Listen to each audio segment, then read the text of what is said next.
आपल्या गणपती बाप्पाची आत्ताच आरती झाली.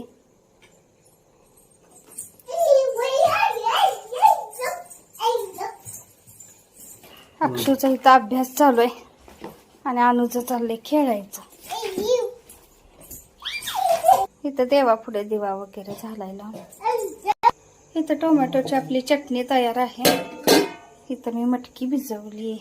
सकाळच्या चपात्या आहे 4-5 तर 2च अशा मी भाकरी बनवल्यात. आज भात काही नाही बनवला मी. आणि स्वीट कॉर्न इथं ना उकडले होते, म्हणलं राहू दे भात आता बनवायचा. कोथिंबीर इथं निवडलेली आहे. तेव्हा श्री गणपतीची ध्यान मंत्र. वक्रतुंड महाकाय सूर्यकोटी समप्रभ निर्विघ्नं कुरु मे देव सर्व कार्येषु सर्वदा. श्री गणपती अथर्व शीर्ष शांती मंत्र. ओम भद्रम कर्णेभिः शृणुमाय देवाः भद्रं पश्येमाक्षभिर्यजत्रा जत्रा स्थिरे अंगे तुष्टवासं धनुदेश वेशनं देवैतम. असलेली लावायची अजून. आता मला गणपती बाप्पांच्या दर्शनाला जायचं आहे म्हणून मी इथं ना लवकर स्वयंपाक करून आवरून बसली. आणि आता इथं पण आरती आहे आपली तर मंडळाची आणि तिथं पण जाणार आहे.